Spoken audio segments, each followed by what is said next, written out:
Baroness Araminta Thorne did not merely sneer, she laughed. The sound was deliberate, performative, a high-pitched peal of amusement that cut through the violins and the polite conversation like a slap across silk. Every head in the Pemberton ballroom turned. Elara Selwyn stood alone beneath the chandelier, her worn gloves clutching the wriggling body of a scruffy terrier. She felt the weight of 300 pairs of eyes, the whispers spreading like fire across dry paper. Then the doors opened.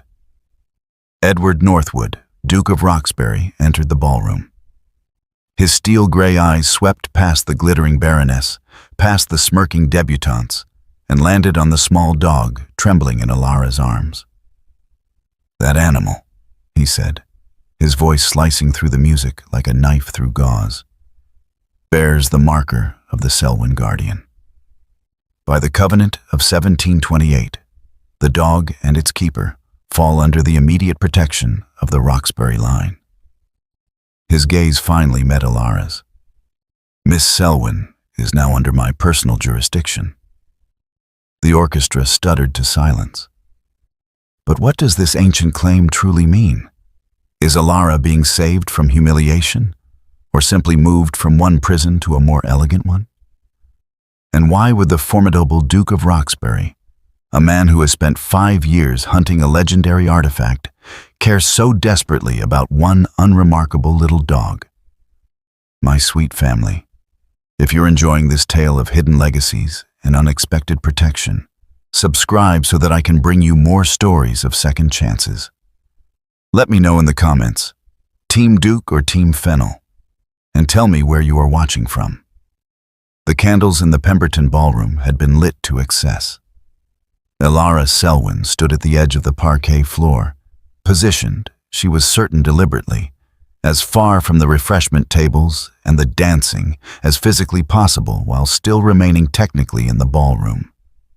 Her arms cradled Fennel, her father's terrier, whose mud-brown coat looked desperately out of place against the sea of silk and satin.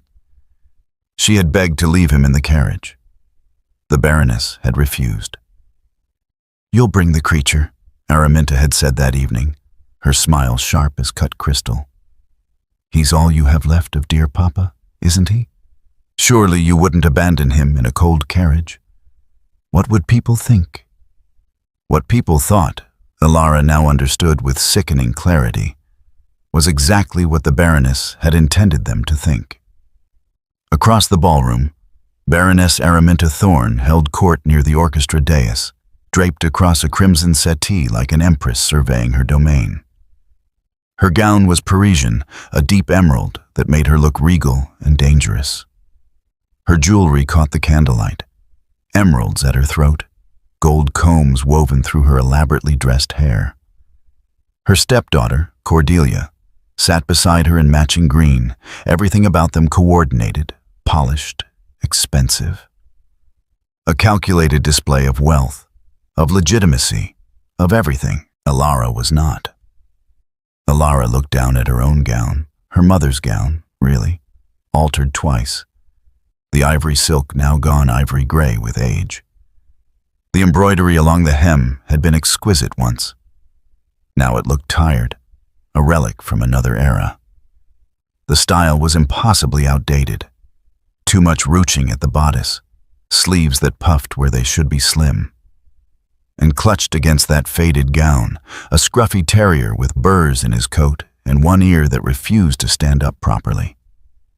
Fennel squirmed in her arms, his small body warm and solid and utterly oblivious to the social devastation he represented.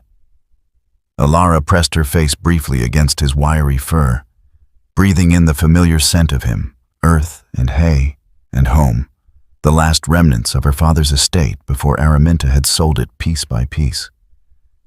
"Good heavens," a woman's voice floated past, deliberately loud enough to carry. "Is that girl holding a dog?" "In a ballroom," another voice answered, scandalized delight dripping from every syllable. "I've never seen anything so vulgar." Elara's cheeks burned. She kept her eyes fixed on the floor, on the precise geometric pattern of the parquet beneath her worn slippers. If she didn't look up, perhaps she could pretend this wasn't happening.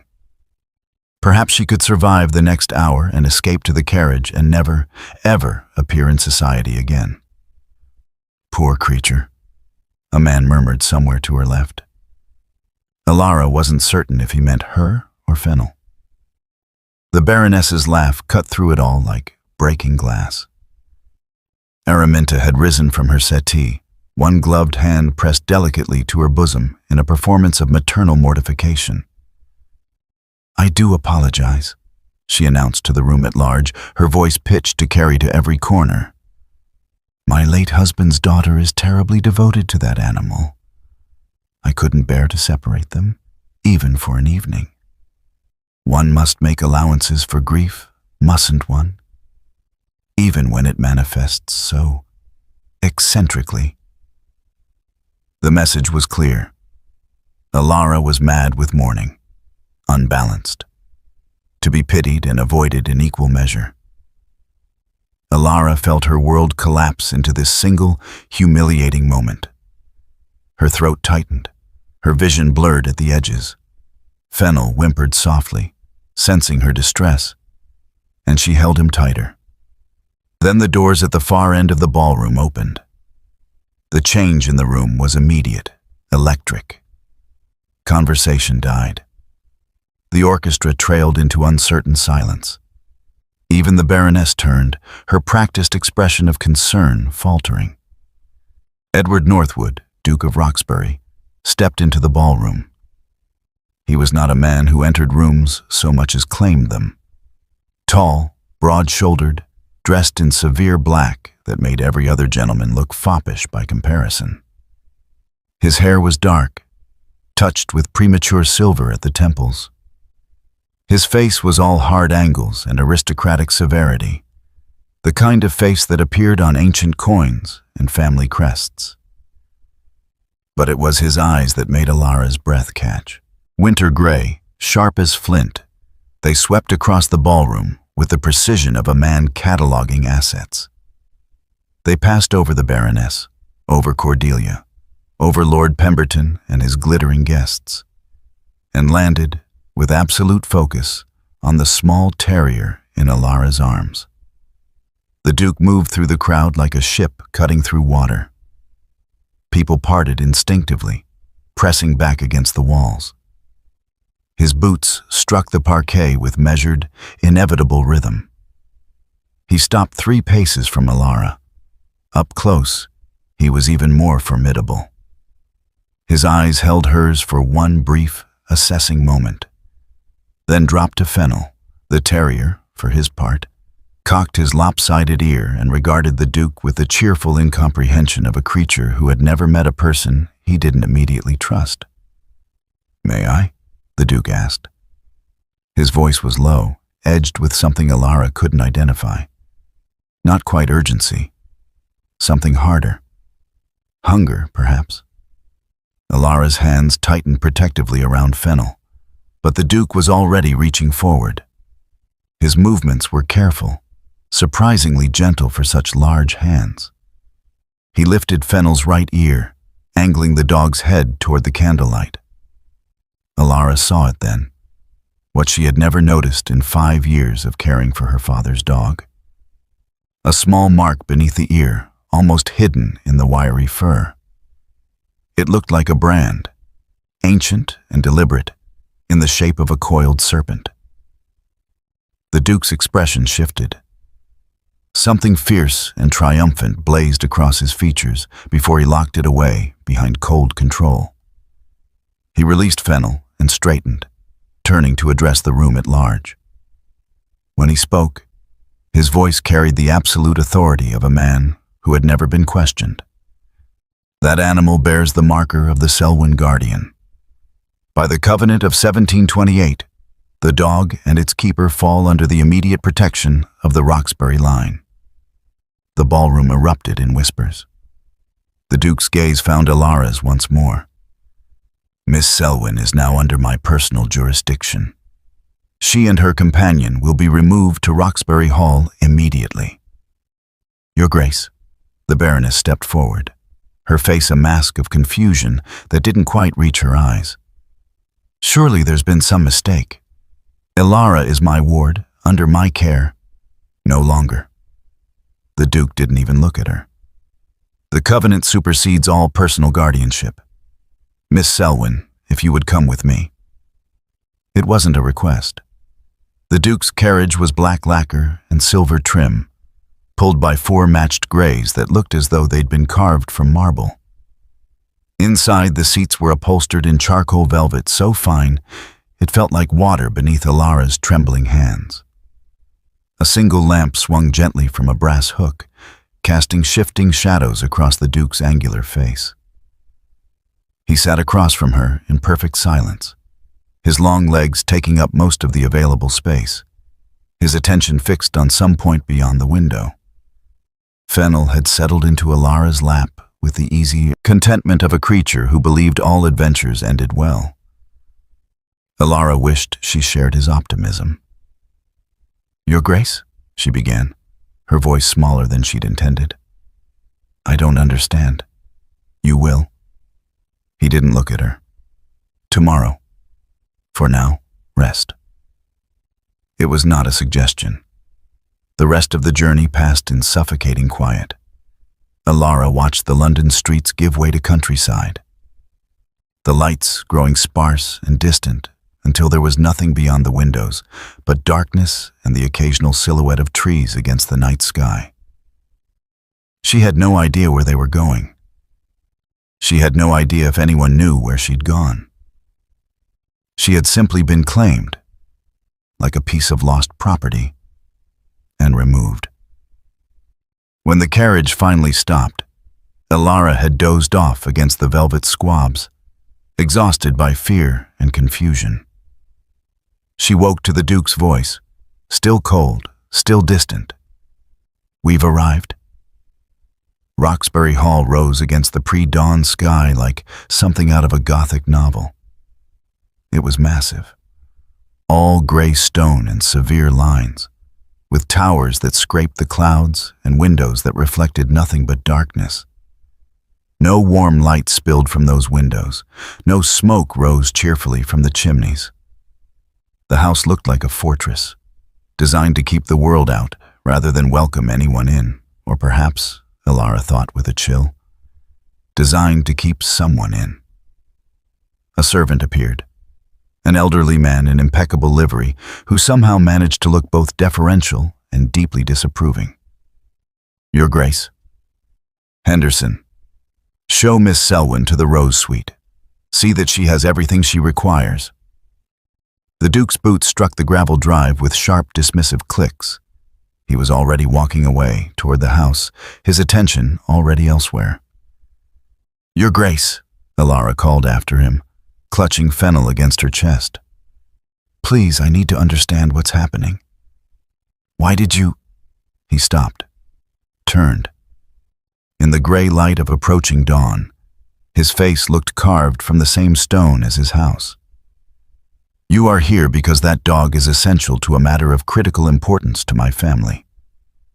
You will be housed, fed, and protected. In exchange, you will make yourself available to assist in my research. Those are the terms of your residence here, Miss Selwyn. I suggest you reconcile yourself to them. But I don't. I didn't agree to. Your agreement is immaterial. The covenant is law. Henderson will explain the household routine in the morning. Good night. He disappeared into the dark maw of the entrance hall. Elara stood in the gravel drive, her worn slippers soaking through with dew, and felt the last fragile hope drain out of her. She had not been rescued. She had simply been transferred from one cage to another, this one larger and colder and infinitely more isolating. Henderson cleared his throat delicately. Miss Selwyn, if you would follow me. The Rose Suite was not rose-colored. It was decorated in shades of cream and pale blue, beautiful in an austere, impersonal way, like a room in an expensive hotel. The furniture was elegant but sparse. A four-poster bed with embroidered hangings, a writing desk positioned beneath a tall window, a wardrobe that could have held the entire contents of Elara's former life 3 times over.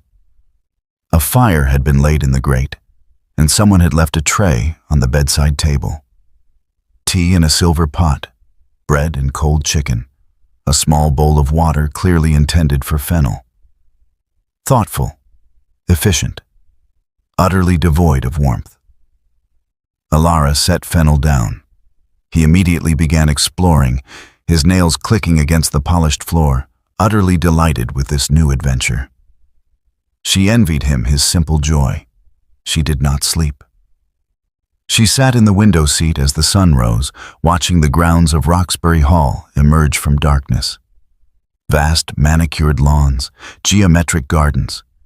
In the distance, a lake that reflected the sky like polished silver. It was beautiful the way a painting was beautiful, perfect, untouchable, cold. When Henderson knocked at 8 o'clock precisely, Elara had already dressed in the same gray gown from the ball. She had nothing else. "His Grace requests your presence in the library, Miss Selwyn." The library was a cathedral of books. 3 stories tall, lined floor to ceiling with volumes bound in leather, their spines stamped with gold. Ladders on rails provided access to the higher shelves. Long tables dominated the center of the room, their surfaces covered with open books, loose papers, maps weighted down with paperweights shaped like ravens. The Duke stood at one of these tables, still dressed in black, his attention fixed on a document so old the edges had gone brown and brittle. He didn't look up when Elara entered. "Miss Selwyn, bring the dog here, please." Elara bristled at the tone, command, not request, but complied. Fennel trotted beside her cheerfully, his tail wagging. The Duke finally looked at her, though his gaze went immediately to Fennel. The mark beneath his ear is called the Selwyn cipher. It has been passed down through a specific breeding line for 300 years. The last documented guardian dog died in 1802. Your father, I believe, acquired this animal 5 years ago? Yes, Elara said quietly. From a farmer in Cornwall. The man was going to drown the litter. Papa couldn't bear it. Your father was James Selwyn, 3rd son of the Baron Selwyn of Ashford Cross. Yes. Then he knew exactly what he was acquiring. The Duke's voice was sharp, certain. The Selwyn line has been tied to my family for centuries.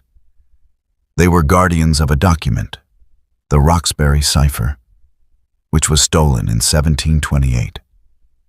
The charter I invoked last night was signed in blood by both our ancestors. The Selwyns swore to protect the cipher. The Roxburys swore to protect the Selwyns in turn. Elara stared at him. My father never mentioned any of this. Perhaps he intended to. Perhaps he died before he could. The Duke's expression was unreadable. Regardless, the covenant stands. The mark on this dog suggests he knows, instinctively, through bloodline, where the cipher is hidden. I have spent 5 years searching. You, Miss Selwyn, are going to help me find it. I don't know anything about a cipher. You will learn. He gestured to the table, to the mountains of research. You can read, I presume? Of course I can read. Then you'll begin here. These are the Selwyn family histories, cross-referenced with Roxbury estate records. I need you to review them for any mention of hiding places, codes, or references to guardian animals. You'll work mornings in the library. Afternoons, you'll walk the grounds with the dog. I want to see where he goes, what draws his attention. Elara felt anger kindle in her chest, bright and unfamiliar. You want me to spy on my own dog? I want you to fulfill the purpose for which you were brought here. The Duke's voice didn't rise, but it hardened. You are not a guest, Miss Selwyn. You are a necessary component of this research.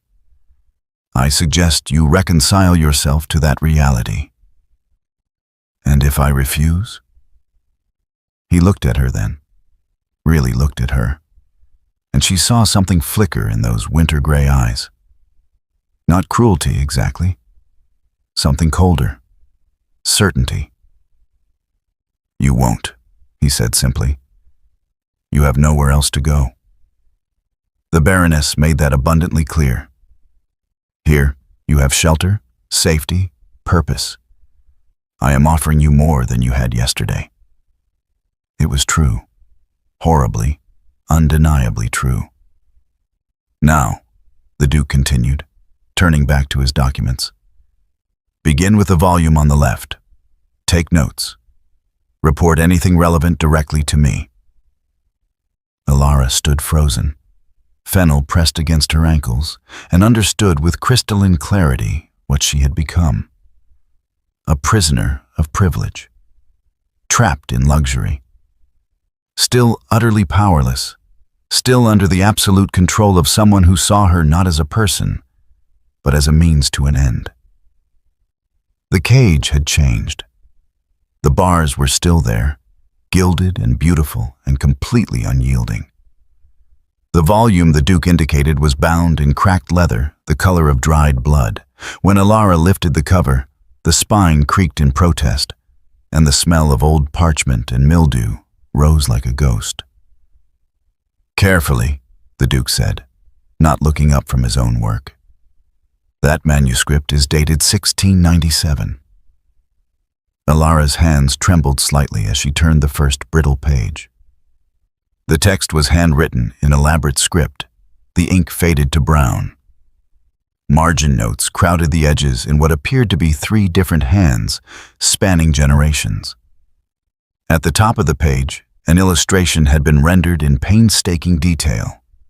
A small terrier, rough-coated and alert, with something marked clearly beneath its upright ear. The same coiled serpent she'd seen on Fennel. She read slowly, struggling with the archaic language and the florid style. The text described a breeding program established in 1672 by Lord Marcus Roxbury and his most trusted companion, Sir Edmund Selwyn. The dogs were to be guardians in truth and symbol, each bearing the mark as proof of their sacred duty. What were they guarding? Elara asked. The Duke's pen paused in its scratching across his own notes. For a long moment, he didn't answer. Then he set the pen down with deliberate care and crossed to where she sat. Move, he said. Elara shifted to the adjacent chair. The Duke took her place, pulling the ancient volume toward him. His fingers, long, elegant, surprisingly gentle with the fragile pages, flipped forward through the manuscript until he found what he sought. There. He turned the book so she could see.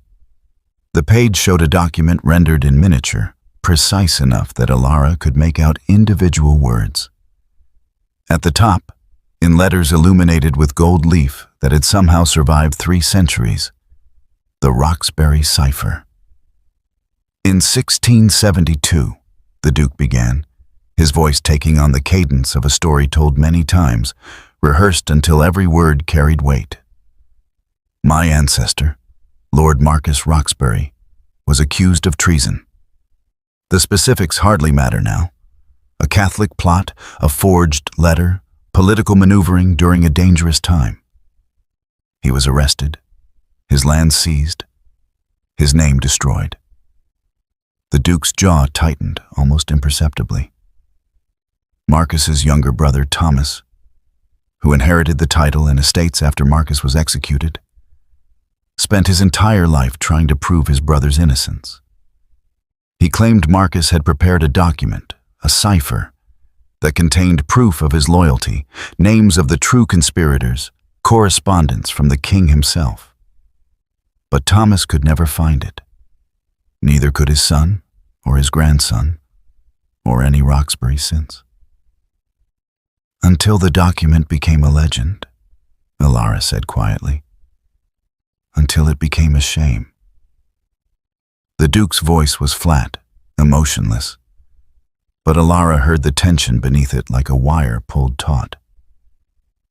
Every Duke of Roxbury for 300 years has inherited not just the title and the estates, but the knowledge that our line was founded on cowardice.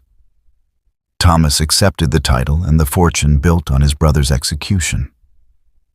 He lived in luxury, while Marcus's name remained blackened, his children disinherited, his memory erased. The Duke turned to look at her directly, and Elara saw something raw in his winter-gray eyes, quickly shuddered. The Roxbury name is built on a lie. Every alliance, every marriage, every advantage we've enjoyed for 3 centuries is tainted by the fact that we have never, not once, proven Marcus's innocence. We accepted our good fortune and let an innocent man's legacy rot. But the Selwyns. Sir Edmund Selwyn was Marcus's closest friend. According to family records, Edmund swore on his life that Marcus was loyal, that the proof existed. He was stripped of his own title for defending a traitor, reduced to a minor country squire. But he never recanted. The Selwyn family maintained, generation after generation, that they were guardians of the truth. The Duke pulled another volume from the stack, this one smaller, the binding more recent. He opened it to a page marked with a faded ribbon. This is a letter from Edmund Selwyn to Thomas Roxbury, dated 1674. Read it. Elara leaned forward. The handwriting was different from the manuscript, but still archaic, difficult. She read aloud, haltingly, "My Lord Duke, though you have chosen the path of silence and prosperity, I remain bound by the oath I swore to your brother. The truth is preserved. The mark endures. When the time comes, when a Roxbury with courage enough to face the past emerges, the guardian line will reveal what has been hidden. Until then, I remain, in faith and sorrow, Edmund Selwyn." Silence filled the library like water rising. "The mark endures," the Duke repeated softly. "For 200 years, we thought it was metaphorical. Then in 1802, a Selwyn daughter married into another family and took her guardian dog with her. The line was lost, or so we believed." He reached down and lifted Fennel onto the table with surprising gentleness. The terrier's tail wagged, delighted with this new attention. The Duke carefully folded back Fennel's ear, revealing the small brand beneath. "Your father acquired this dog 5 years ago, not randomly, not out of simple kindness." The Duke's voice was certain, absolute. James Selwyn was a 3rd son with no inheritance, no prospects, living quietly in the country, but he was still a Selwyn. He knew what this mark meant. "He never said anything," Elara whispered. "Not once. He just called Fennel his lucky charm. Perhaps he was waiting for the right time. Perhaps he was protecting you from knowledge that had destroyed his own ancestors." The Duke released Fennel, who immediately began investigating the papers on the table. But he kept the line alive. He preserved the guardian, and now that guardian has led me to you. Elara felt something cold settle in her stomach. "You think I know where the cipher is hidden? I think your father left you the final piece of a puzzle, 300 years in the making." The Duke returned to his own chair, his expression settling back into its usual severe control. "Whether you know it consciously or not. And if I don't? If my father simply rescued a dog and there's nothing more to it?" The Duke's eyes met hers, and in them she saw the weight of 3 centuries of shame, of inherited guilt, of a family name built on compromise and silence. "Then I will have failed, as every Roxbury before me has failed, to restore the honor of an innocent man executed for crimes he did not commit. His voice was quiet, but it carried the force of absolute conviction. I will not let Marcus Roxbury remain a footnote of treason in history books. I will not continue to prosper from his death, while his name rots in infamy. The cipher exists, Miss Selwyn. Your father knew it. That dog proves it. You're asking me to solve a mystery that has defeated your entire family for 300 years. I'm not asking. The Duke's expression didn't change. The covenant binds you to this task, just as surely as it binds me. You are the last Selwyn guardian. I am the current Duke of Roxbury. We have roles to play in this, whether we chose them or not. Elara looked down at Fennel, who had settled contentedly beside the ancient manuscript, utterly oblivious to the weight of history being placed on his scruffy shoulders. Her father had called him a lucky charm. Had he known? Had he understood what he was preserving? Or had he simply saved a litter of puppies from drowning and died before he could explain that this particular small terrier, carried the blood of centuries and the hope of redemption? I'll help you, Elara said finally, because what choice did she have? But I need you to understand. I don't know anything about ciphers or conspiracies or guardian dogs. My father was a quiet man who liked his books and his garden. If he left me some grand secret, he hid it well. Then we'll find it together. The Duke pulled a fresh sheet of paper toward him. Begin with your father's habits. His library, his correspondence, places he traveled, people he visited. Everything, no matter how insignificant it seems. Elara drew the ancient manuscript back toward her, studying the illustration of the guardian dog with its coiled serpent mark. 300 years of loyalty, 300 years of shame. And somehow, impossibly, she and her scruffy terrier were supposed to end it. She picked up a pen and began to write. 3 days into her captivity, for Elara had stopped pretending it was anything else, she had read more about the Roxbury family than she had ever wished to know. Estate records, marriage settlements, household inventories dating back to the Restoration. The Duke's research was exhaustive, meticulous, and utterly overwhelming. And completely, she was beginning to suspect, misdirected. She sat at her assigned table in the library, Fennel dozing at her feet, while the Duke worked across the room with 2 other men. He'd introduced them briefly on the second day. Mr. Bartholomew Finch, a pinch-faced antiquarian who looked at Elara as though she were a stain on the carpet.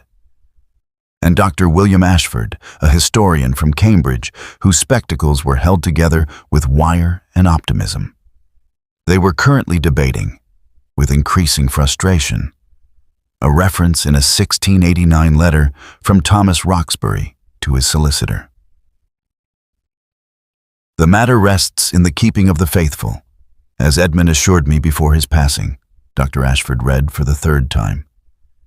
It must refer to a church. Edmund Selwyn was buried at St. Michael's in Ashford Cross. The cipher could be hidden in his tomb. We excavated that tomb 2 years ago, the Duke said, his voice tight with barely controlled impatience. There was nothing. Perhaps we missed something, a false bottom in the coffin, or... We X-rayed the coffin, Ashford. There was nothing. Mr. Finch cleared his throat delicately. The faithful could refer to faithful servants, the Selwyn household staff. Perhaps one of them was entrusted. We've traced every servant in the Selwyn household records for 3 generations, the Duke interrupted. None of them left anything suspicious in their own wills or effects. Elara listened to them argue in circles, the same ground they'd apparently covered dozens of times before. She turned back to her own assignment, reading through her father's personal correspondence, which the Duke had somehow obtained from the Baroness. Most of it was crushingly mundane. Letters to his tailor, notes about crop rotation, a long, enthusiastic exchange with a botanist in Edinburgh about a particular variety of climbing rose. She picked up another letter, this one to a bookseller in London, and paused. Her father had written, "I seek any volumes relating to canine husbandry, particularly breeding records of working terriers in Cornwall and Devon. Of special interest are any references to the old guardian lines, though I suspect such information is more often kept in family Bibles than formal stud books." Family Bibles. Elara set the letter down carefully and looked across the room to where the Duke was now pacing, his frustration evident in the sharp clicks of his boots against the polished floor. "Your Grace," she said. The three men didn't hear her. Mr. Finch was now suggesting they search Edmund Selwyn's country chapel again, perhaps examining the stained glass for coded messages. "Your Grace," Elara repeated, louder this time. The Duke stopped mid-stride and turned, his expression suggesting he'd forgotten she was there. "Yes, Miss Selwyn?" "The faithful," she said, standing and crossing to their table. "You're assuming it means people." Dr. Ashford blinked at her from behind his wire spectacles. What else could it possibly mean? "My father kept a Bible," Elara said quietly. "He called it his faithful companion. He read from it every night before bed, not because he was particularly devout, but because his father had done the same and his father before him. He said the margins held more wisdom than the verses." The Duke's eyes narrowed. "You're suggesting the Selwyn family Bible." Elara gestured to the letter she'd been reading. "My father was researching guardian dog lineages just before he acquired Fennel. He mentioned that such information was kept in family Bibles. What if Edmund Selwyn kept more than genealogies in his?" Mr. Finch made a dismissive sound. "The Selwyn Bible was catalogued among the family effects in 1812, after the main line died out. It's simply a record of births, marriages, and deaths. Nothing more." "Have you examined it personally?" Elara asked. "Well, no. But the catalog description is quite clear." "Where is it now?" The Duke interrupted, his attention suddenly sharp, focused entirely on Elara. Dr. Ashford shuffled through papers. "According to the records, it was sold at auction in 1815, along with the last of the Selwyn estate. Purchased by..."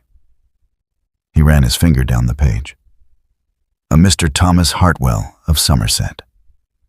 "Find it." The Duke's voice cut like a blade. "Send inquiries to Somerset immediately. I want that Bible located within the week."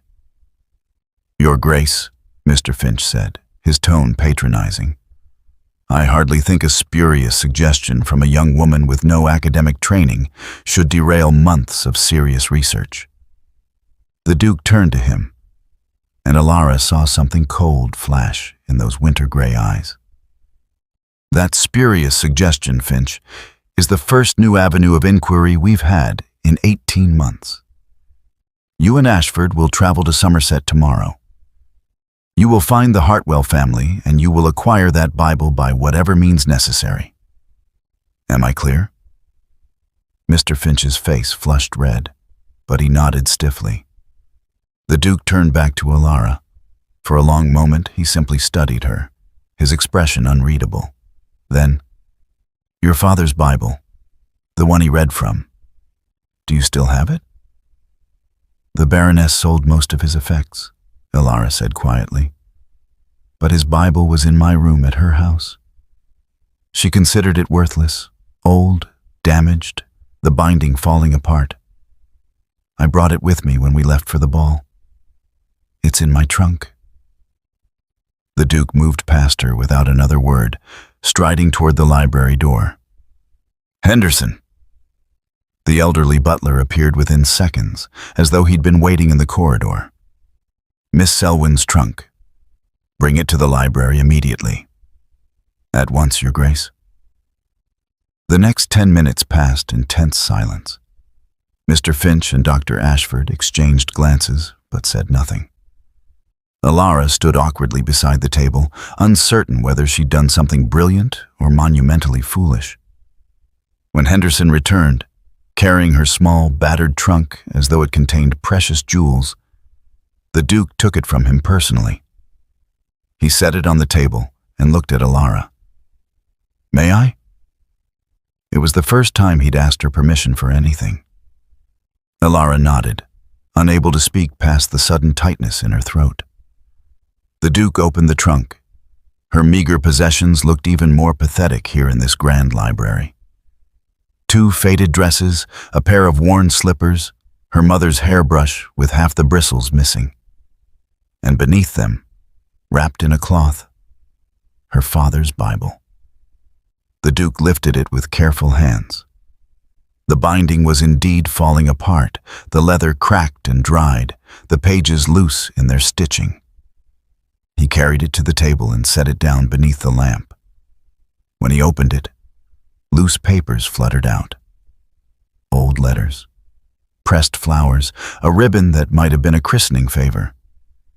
And on the inside cover, in faded brown ink, the Selwyn family tree stretched back to the 17th century.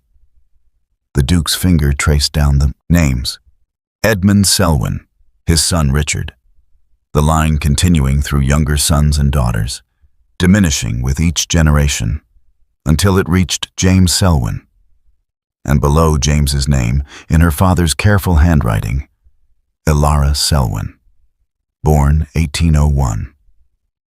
"He listed you," the Duke said quietly, "even though you're a daughter, even though the male line had ended." "He said I was a Selwyn regardless of convention," Elara whispered. "That blood mattered more than law." The Duke turned the page carefully. The Bible itself began, Genesis in cramped text. But the margins were crowded with notes in multiple hands, spanning generations.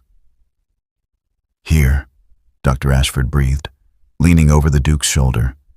"This note beside Psalm 23. The guardian rests in green pastures still.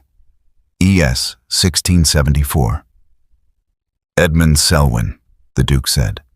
His hands were perfectly steady, but Elara heard the tension in his voice. "He wrote this 2 years after Marcus's execution." "Green pastures," Mr. Finch murmured. "A graveyard?" "No." Elara heard her own voice, surprised by its certainty. She moved closer, studying the note. "My father kept sheep. He always called the south pasture his green sanctuary. He said his grandfather had called it that, and his grandfather before him." The Duke looked up at her. "The Selwyn estate, where your father lived?" "The Baroness sold it 6 months ago, to a Mr. Winters from Manchester. He was planning to drain the south pasture for development." The Duke was already moving, gathering papers, issuing orders. "Henderson, have my horse readied. Ashford, find the deed records for the Selwyn property. I want to know the exact boundaries of that south pasture. Finch, send word to this Mr. Winters that I'm prepared to pay whatever price he asks for the land." He stopped, turned back to Elara. For the first time since she'd met him, something almost like a smile ghosted across his severe features. "You saw what we missed, Miss Selwyn. Your father's eccentric habits, his love of sheep and flowers and marginal notes." The Duke's voice was quiet, but it carried a weight that made her breath catch.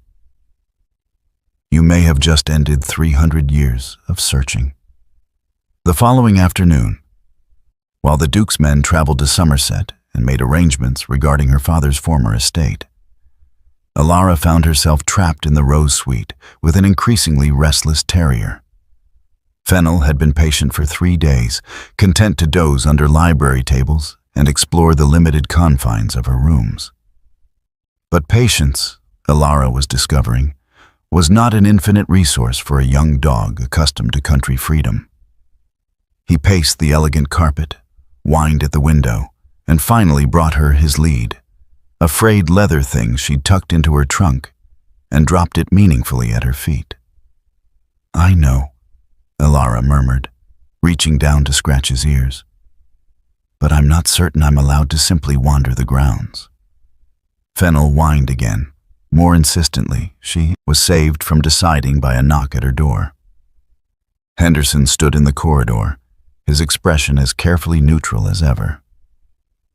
"Miss Selwyn, His Grace requests that you exercise the dog. He will accompany you." Requests. The word was pure fiction, but Elara had learned to recognize the Duke's commands when she heard them, however politely Henderson translated them. She found the Duke waiting at the base of the main staircase, dressed not in his usual severe black, but in riding clothes. Buff breeches, tall boots, a coat of dark green superfine. He looked less like a duke and more like a country gentleman, though the effect was somewhat undermined by the stack of papers he carried under one arm. "Miss Selwyn," he acknowledged, his eyes dropping immediately to Fennel. "The dog requires exercise, I presume?" "Yes, Your Grace. He's accustomed to more freedom than I've been able to provide here." Something flickered across the Duke's face. Was it guilt? But it vanished before Elara could identify it with certainty. "Come." He led her through a side door and out into the grounds of Roxbury Hall. The formal gardens gave way to parkland, vast stretches of manicured grass dotted with ancient oaks. In the distance, the lake she'd seen from her window glittered in the afternoon sun. Fennel, released from his lead, immediately began racing in ecstatic circles, his small body a blur of motion and joy. The Duke watched him with an expression Elara couldn't quite read. "He's happy here." "He's happy anywhere he can run," Elara said quietly. "He doesn't understand estates or titles or ancient covenants. He simply exists, moment to moment, finding joy where he can." "A skill I envy," the Duke murmured, so softly Elara almost missed it. They walked in silence for a time, following a gravel path that wound through the parkland. The Duke still carried his papers, though he made no move to consult them. Fennel darted ahead, investigating interesting smells and chasing insects with equal enthusiasm. "Your father's south pasture," the Duke said abruptly. "Mr. Winters has agreed to sell. We take possession in 3 days. I've arranged for a team to begin excavation immediately." "You work quickly, Your Grace." "I've waited long enough." His voice was flat, controlled, but Elara heard the tension beneath it. Every Roxbury Duke for 300 years has inherited this burden. Most of them abandoned the search within a few years, content to live with the shame as long as the wealth remained intact. I will not be another name in that list of failures. Elara glanced at him. In the afternoon light, away from the oppressive shadows of the library, he looked younger somehow. She realized with a start that he couldn't be more than 30, though he carried himself with the gravity of a much older man.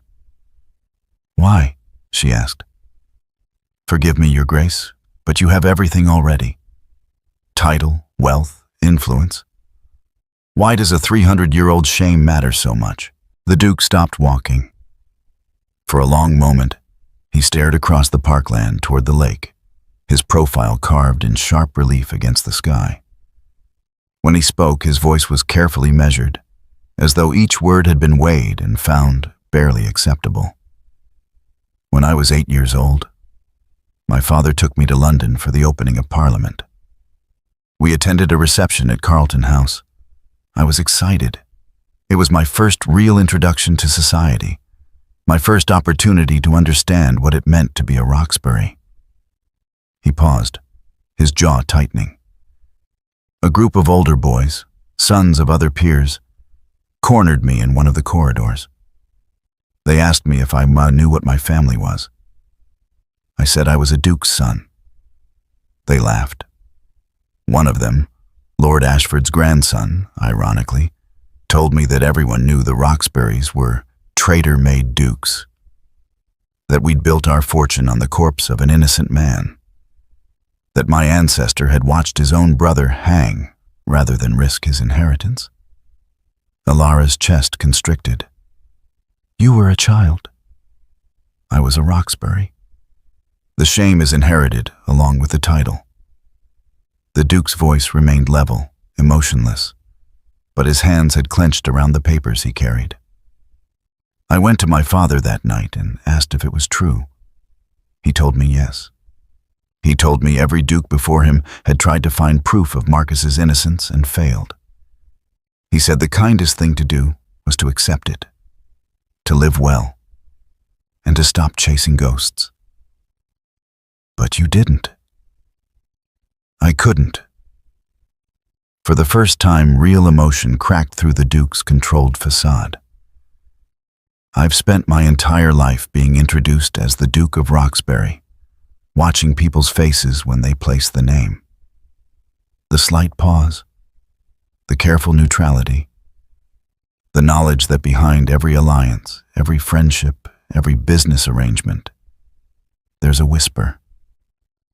Traitor-made. He turned to look at her directly, and Elara saw something raw in his winter-gray eyes. I don't want the cipher for glory, Miss Selwyn. I don't want it for historical curiosity or academic recognition. I want it because I am tired of carrying a shame I did not earn for a crime that was never committed. I want to stand in Parliament and know that when men look at me, they see a Roxbury who restored his family's honor, not another duke content to prosper from murder. The words hung between them, more honest than anything he'd shared before. Fennel chose that moment to race back, a stick clutched triumphantly in his jaws, utterly delighted with his discovery. He dropped it at the Duke's feet and wagged his entire body in anticipation. The Duke stared down at the stick, then at Fennel's hopeful face, clearly at a loss. He wants you to throw it, Elara said softly. I've never... The Duke gestured helplessly at the stick. Pick it up. Throw it. He'll bring it back.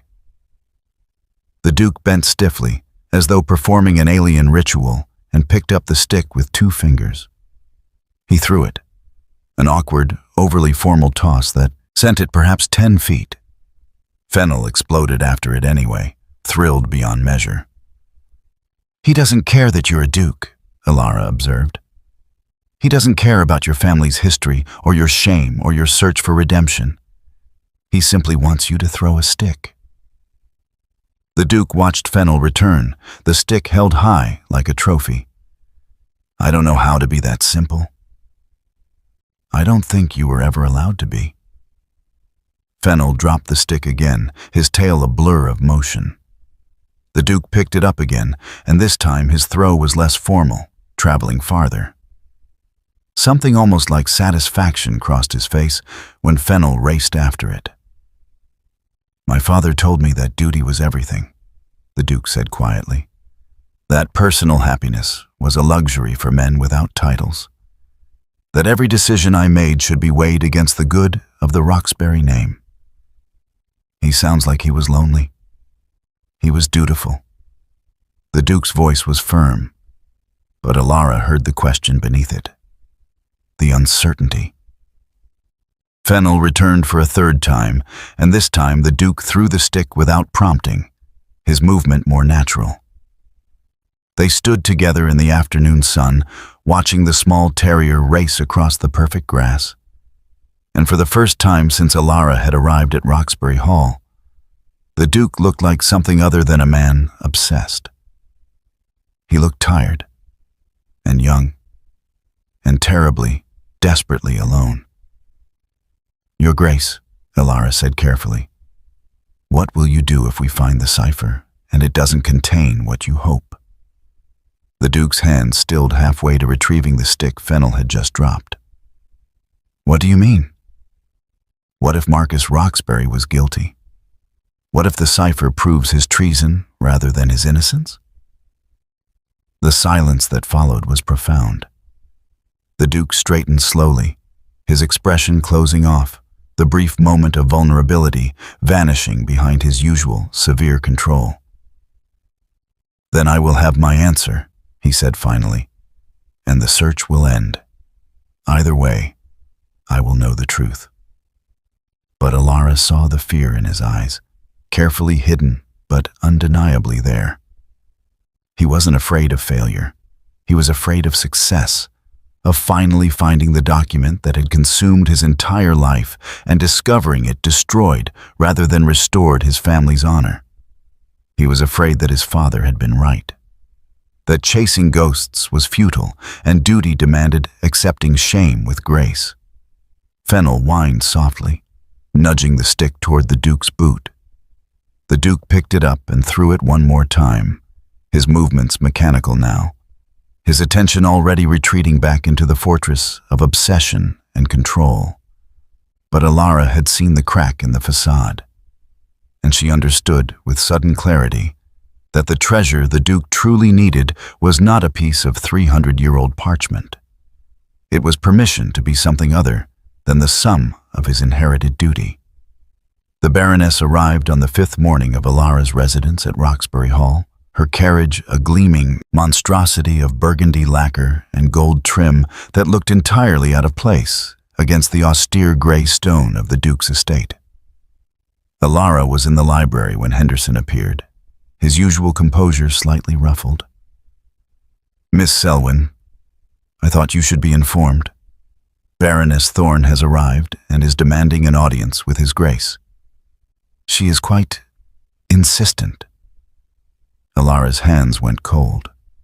She set down the genealogical record she'd been studying. "Did she say why she's come?"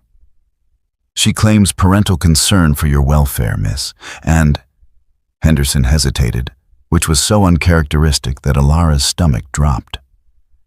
"She has mentioned certain property she believes you removed from her household without permission." "I took nothing but my own belongings." "I'm certain that's true, miss. His Grace is receiving her now in the red drawing room. He asked that you remain here." Which meant, Elara understood, that she was to stay hidden while the Duke dealt with Araminta. The idea should have brought relief.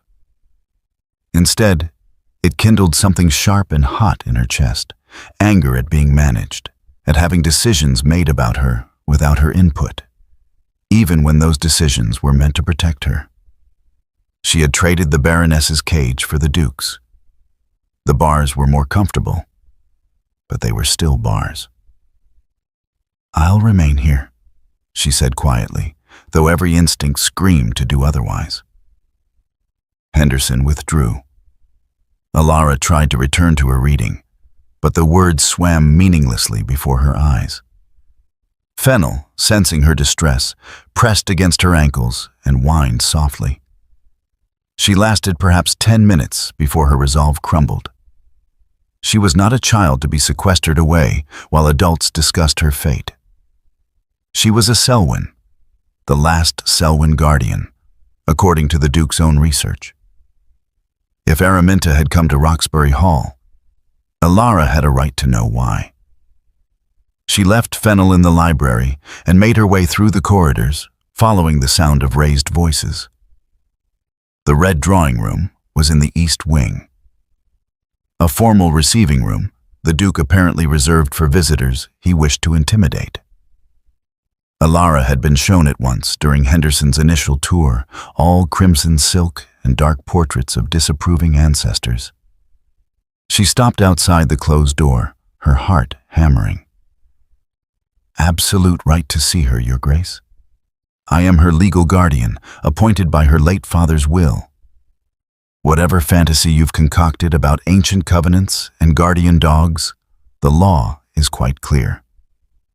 The Baroness's voice was sharp, imperious, the tone of a woman accustomed to getting her way through sheer force of will. The Duke's response was cold as winter frost.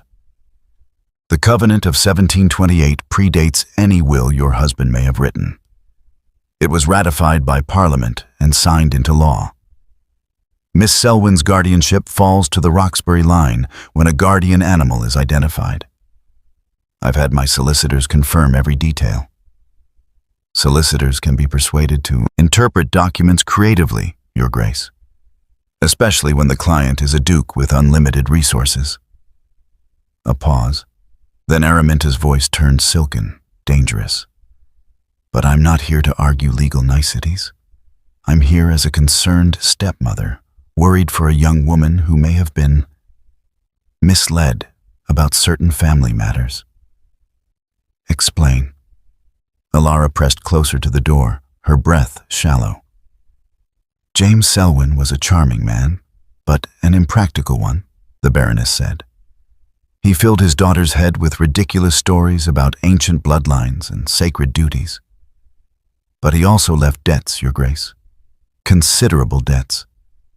Before his death, he sold several family heirlooms to a private collector, items that should have passed to Elara as part of her mother's legacy. I fail to see how this concerns me. One of those items was a jeweled collar, 18th century, quite valuable. The buyer later discovered it was paste, a clever forgery. He's threatening legal action.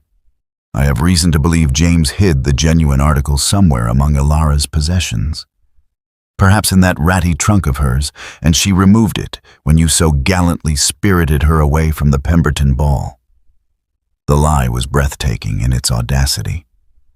Elara's father had owned no jeweled collars, had sold no heirlooms. He died with barely enough to cover the funeral costs. You're suggesting Miss Selwyn is a thief. The Duke's voice had gone dangerously quiet. I'm suggesting she may not realize what she has. I'd like to examine her belongings, purely to resolve this matter and protect her from accusations of theft. Surely you wouldn't deny a stepmother the chance to protect her ward's reputation. Elara's mind raced. The Baroness had never cared about her reputation. This was something else, a fishing expedition disguised as maternal concern. But what was Araminta really searching for? The answer struck her with sudden clarity. The Baroness had been married to James Selwyn for 3 years before his death. She'd had access to his library, his papers, his conversations. What if she'd learned something about the cipher? What if she suspected Elara had inherited more than just a scruffy terrier? You will not examine Miss Selwyn's belongings, the Duke said, each word precisely enunciated. You will not question her, correspond with her, or attempt any contact whatsoever. The covenant is clear, Baroness. She is under my protection now, which means she is beyond your reach. This is absurd. I have rights. You have nothing. The Duke's voice cut through her protest like a blade. Whatever authority you held over Miss Selwyn ended the moment I invoked the covenant. If you believe she possesses stolen property, you may take your complaint to the magistrate. Otherwise, I suggest you return to London before I have you removed from my property. A long, tense silence followed. When the Baroness spoke again, her voice had changed, still controlled, but with an edge of something darker beneath. You're making a mistake, Your Grace. James Selwyn was not the devoted father Elara believes him to be. He was a desperate man who made dangerous bargains. Whatever you think that dog will lead you to, I promise you the truth is far more complicated than ancient family honor. Is that a threat, madam? It's a warning. From someone who knows more about the Selwyn family secrets than you might imagine. Araminta's footsteps clicked across the floor, moving toward the door. When you discover I'm right, and you will, remember that I offer to help. Elara barely had time to press herself into the alcove beside the door before it opened.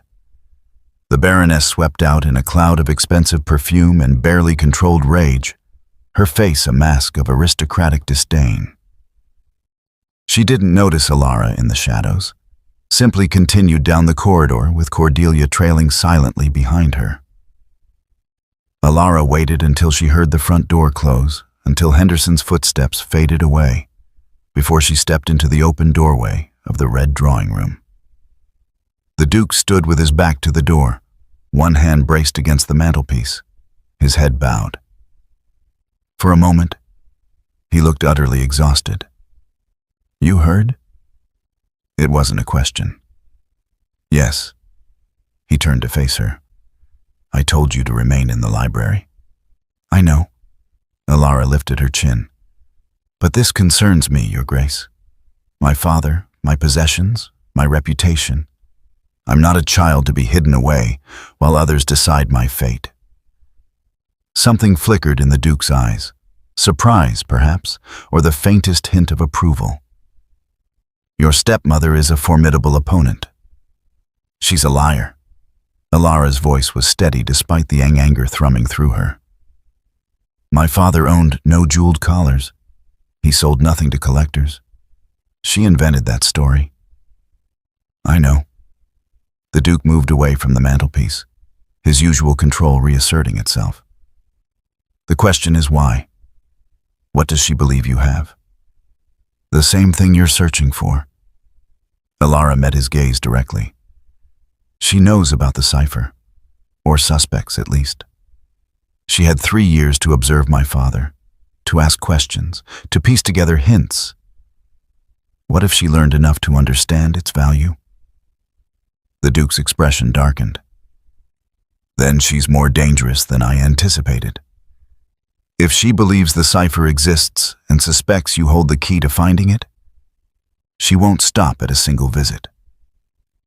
"What will you do?" "Exactly what I told her. Keep you beyond her reach." He studied Elara for a long moment. "Did your father ever mention your stepmother in connection with his research? Any conversations about family history? About the guardian line?" Elara thought back, searching her memories of those final months before her father's death. "He became more secretive after he married her. He used to share his research with me, his theories about ancient bloodlines and breeding records. After Araminta arrived, he kept his library door locked. He told me."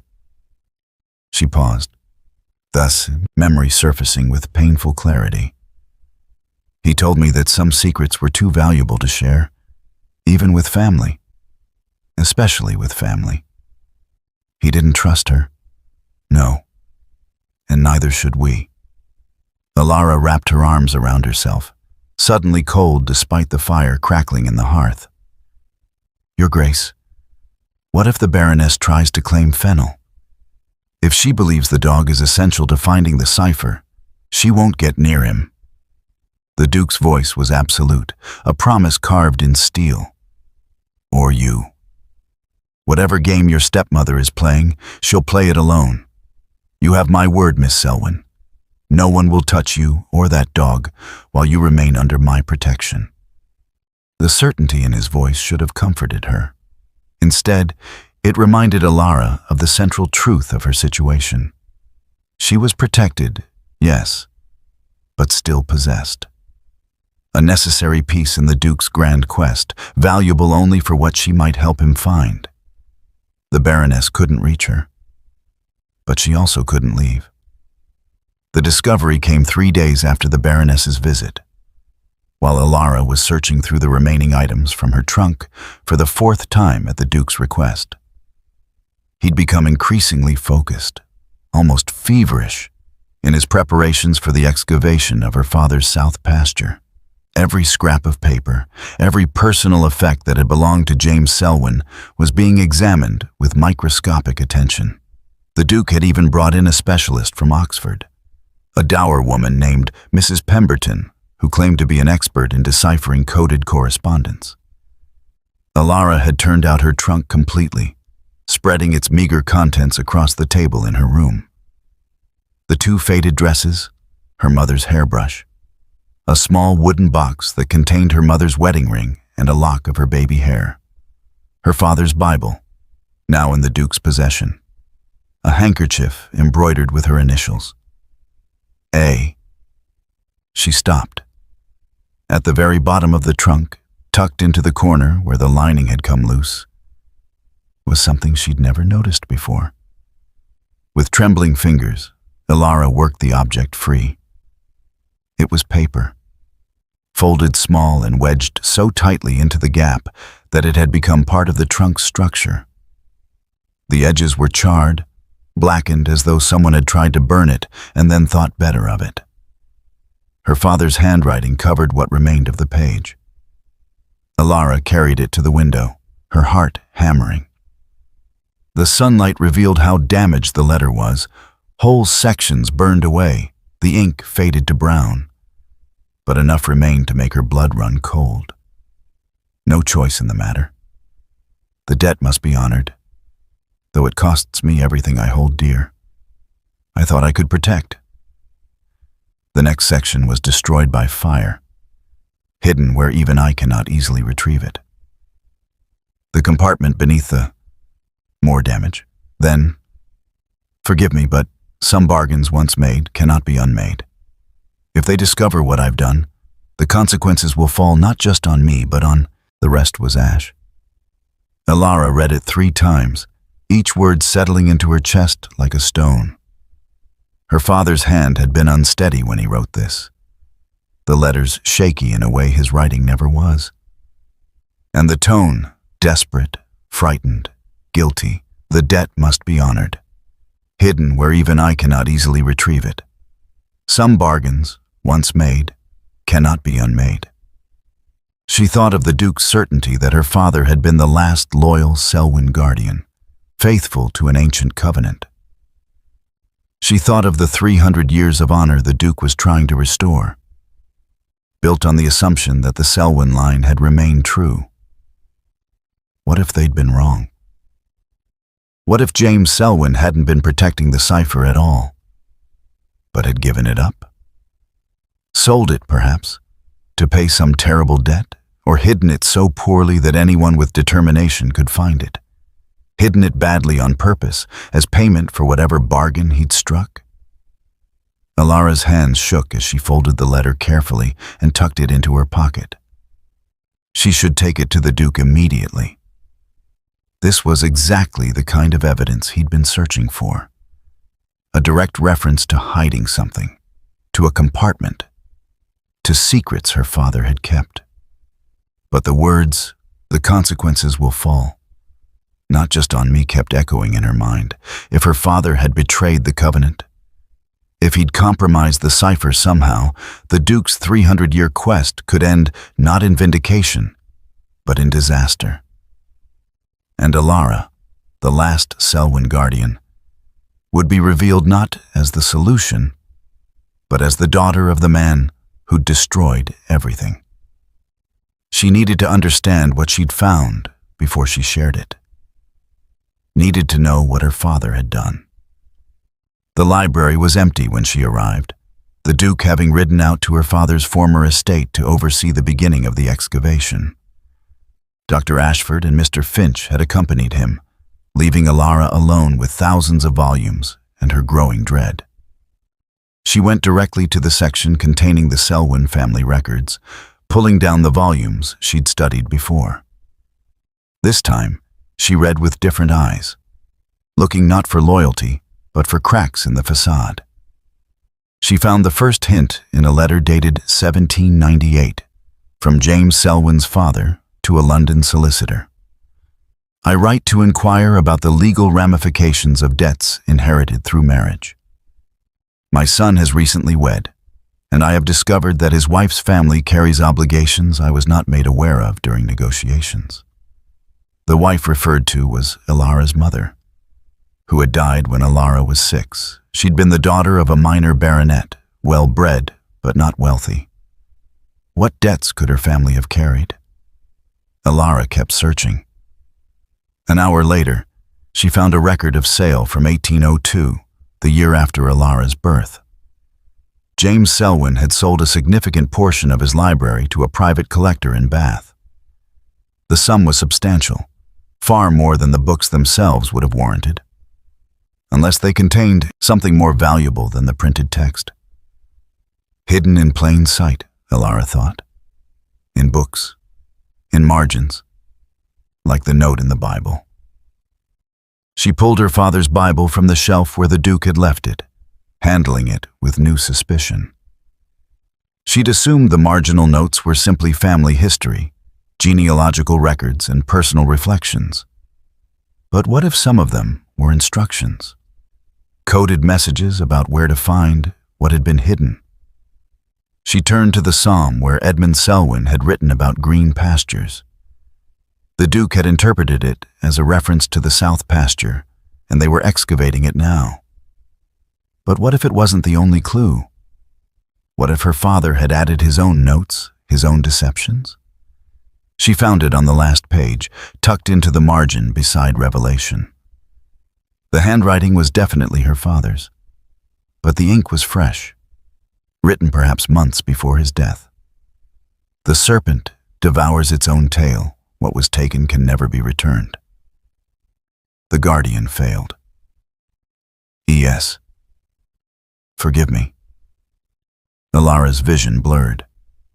The serpent. The mark on Fennel's ear. The symbol of the Selwyn guardian line. The guardian failed.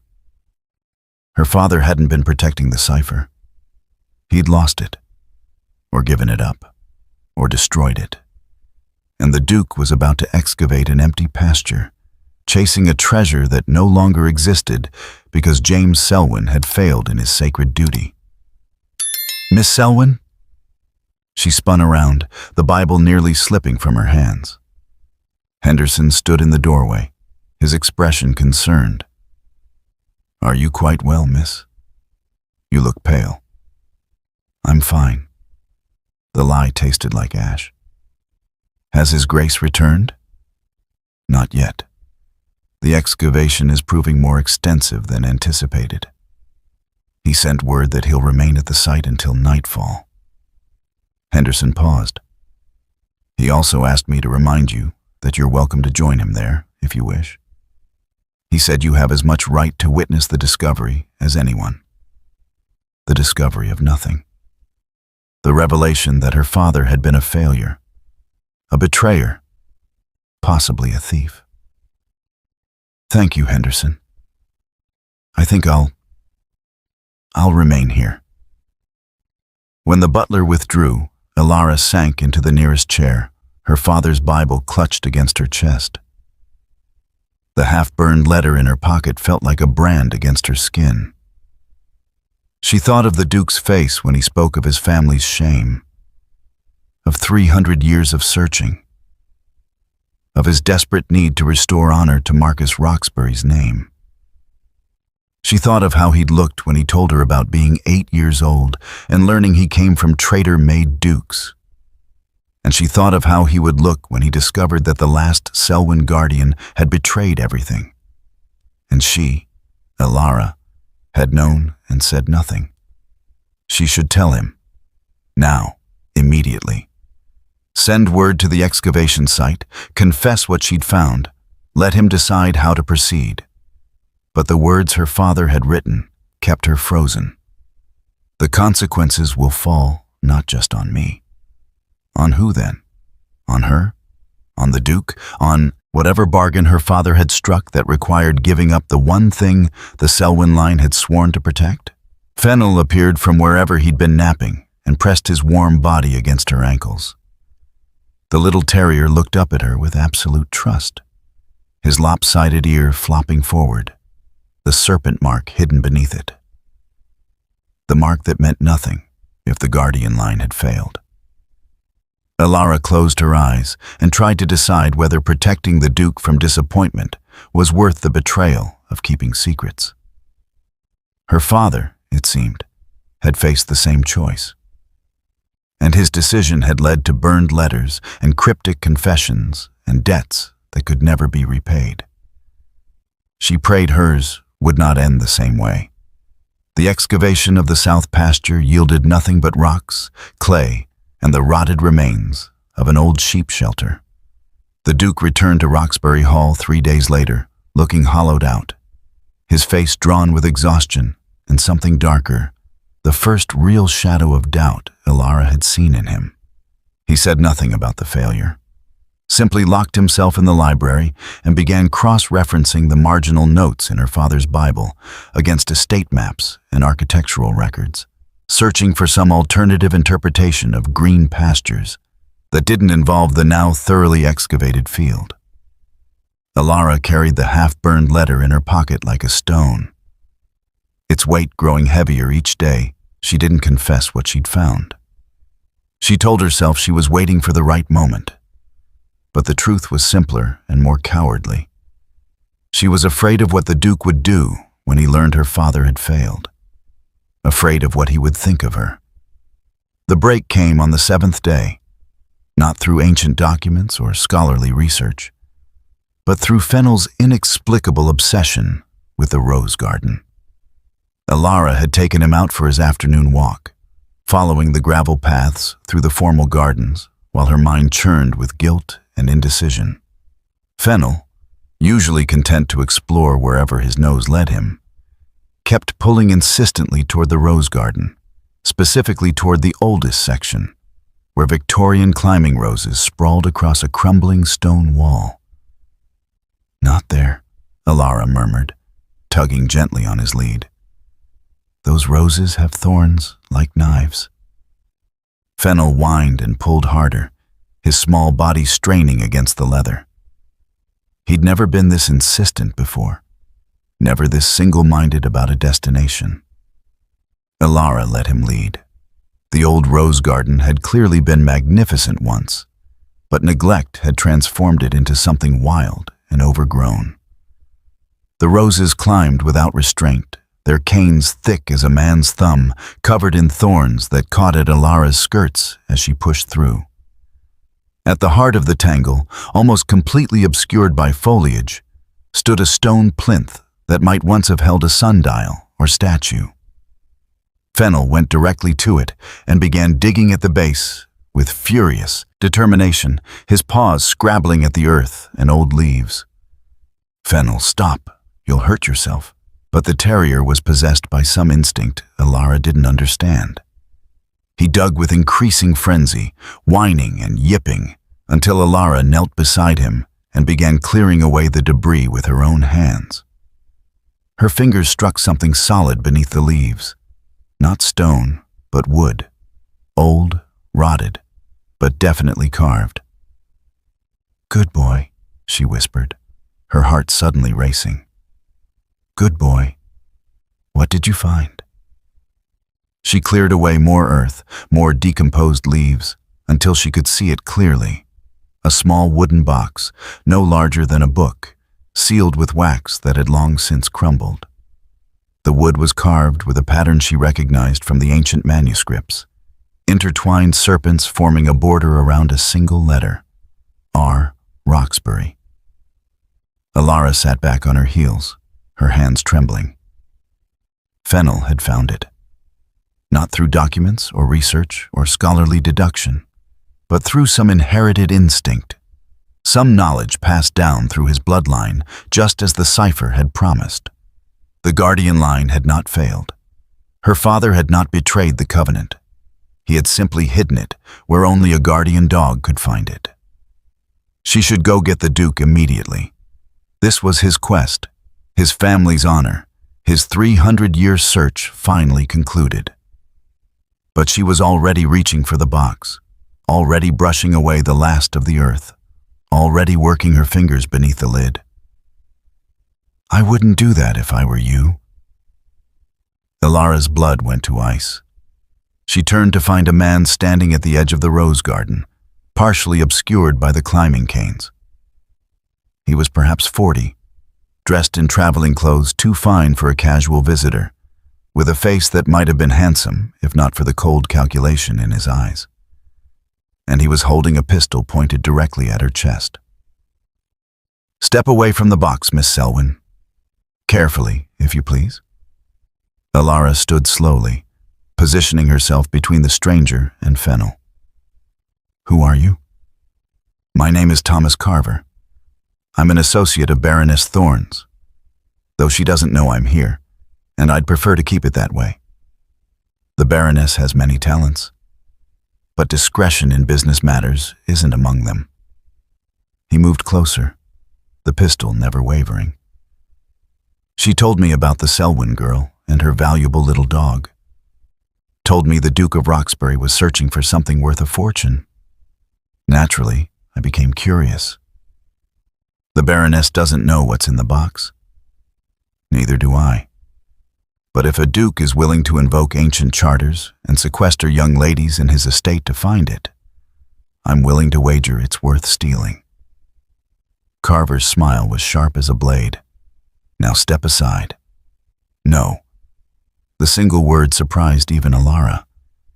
But she didn't move, didn't step away from the box or from Fennel, who had begun to growl low in his throat. Carver's expression hardened. I don't want to shoot you, Miss Selwyn. Bad for business. Killing gentlewomen. But I will if you force me to it. This is your final warning. Elara! The Duke's voice cut through the garden like a whip. He appeared through the roses, moving with terrifying speed despite the thorns tearing at his coat. His eyes took in the scene instantly. Elara, the box, the armed stranger, and something deadly flashed across his face. Put down the weapon, the Duke said, his voice cold as winter frost. Now. Carver swung the pistol toward him. Stay where you are, Your Grace. I have no quarrel with you. I simply want what's in that box. That box belongs to my family. It was stolen 300 years ago, hidden by the Selwyn line, and protected by a covenant older than you can imagine. You have no right to it.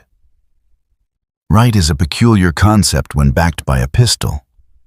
Carver gestured with the weapon. Miss Selwyn, bring me the box. His Grace can watch, but if he moves, I'll shoot him first and you second. Elara's mind raced. The box was small enough to throw, but Carver would likely shoot before she could manage it. She could release Fennel, let him run to safety, but the terrier was still growling protectively at her feet, utterly loyal and utterly vulnerable. The Duke's eyes met hers across the garden. In them, she saw something that made her breath catch. Not calculation or strategy, but raw, undisguised fear. Not for the cipher or his family's honor or 300 years of searching. For her. Miss Selwyn, the Duke said quietly. Do as he says.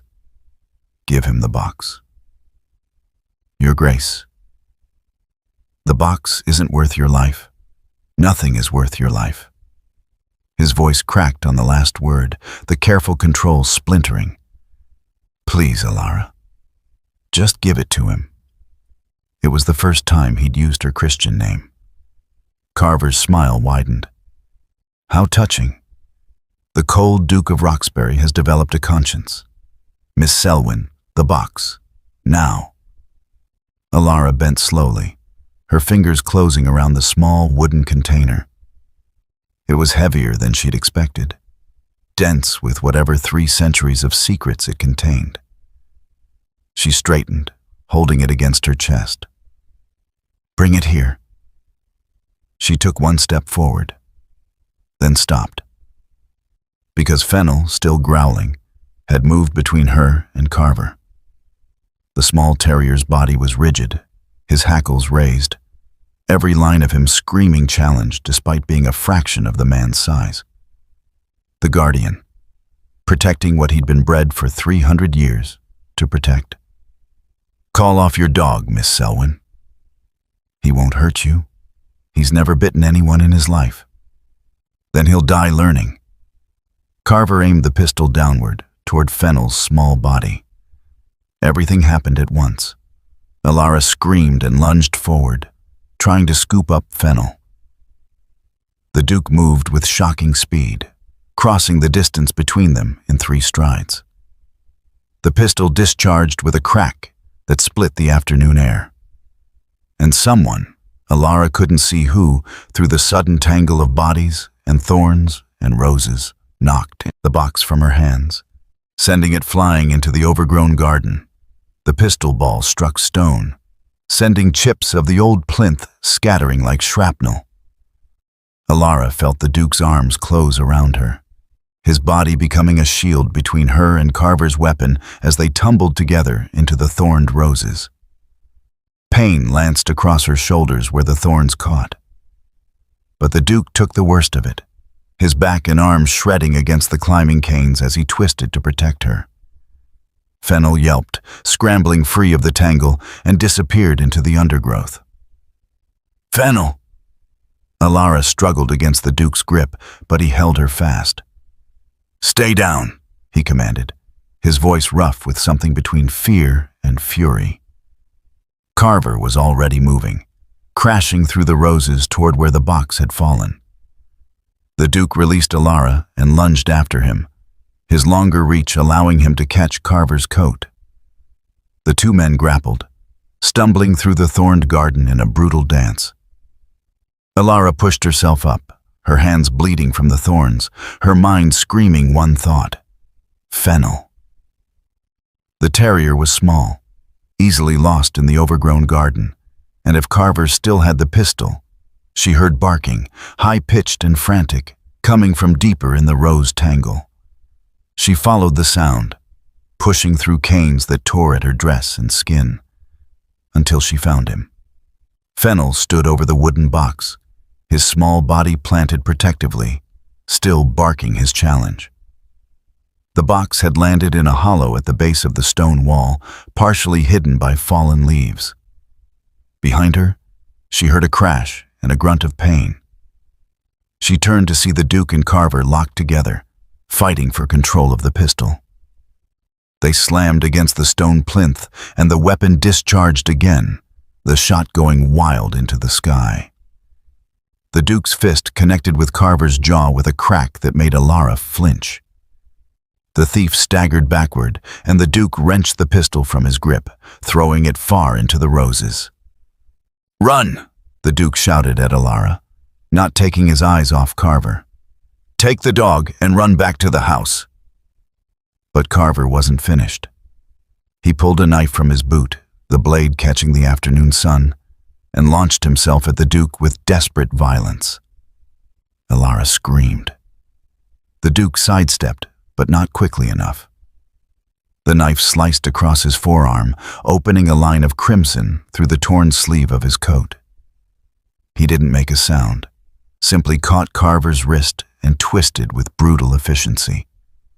The knife fell. And then Henderson was there, appearing through the roses with 2 footmen, all of them armed with cudgels. They fell on Carver like a wave, subduing him with professional thoroughness. "Your Grace," Henderson said, breathing hard, his usual composure shattered. "We heard the shots." "See him bound and locked in the cellar," the Duke interrupted, his voice unnaturally calm despite the blood running down his arm. "Send for the magistrate. Charges of armed assault, attempted theft, and trespassing. I want him transported by week's end."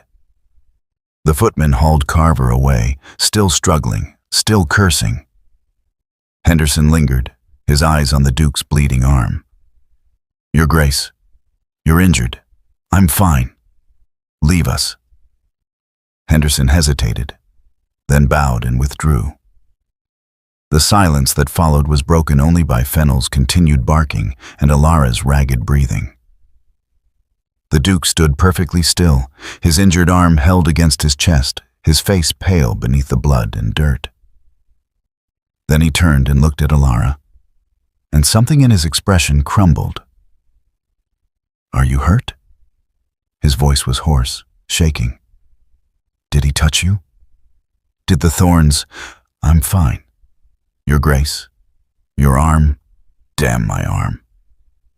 He crossed to her in 3 strides, his hands, one bloodied, one shaking, cupping her face with desperate gentleness. "You didn't run. I told you to run, and you didn't. I couldn't leave Fennel. To hell with Fennel." The words exploded from him, raw and anguished. To hell with the dog and the cipher and 300 years of searching. You could have been killed, Elara. That man had a loaded pistol pointed at you, and you stood there arguing about a damned box. His voice broke completely. He pulled her against his chest, one arm around her waist, the other hand cradling the back of her head, and she felt him shaking. I thought he was going to shoot you, the Duke whispered into her hair. I saw him aim, and I thought, I couldn't reach you in time. I thought... Elara's hands came up to grip his torn coat. Her face pressed against his shoulder. He smelled of blood and roses and fear, and she felt the rapid hammer of his heart against her cheek. I'm safe, she whispered. I'm here. I'm safe. You're everything. The confession was muffled against her hair, barely audible. Somewhere between the library and the rose garden, between ancient covenants and morning walks with that ridiculous dog, you became everything. And I was too blind to see it until I thought I'd lost you. He pulled back just enough to look at her, his hand still cradling her face. His eyes were no longer winter gray and cold.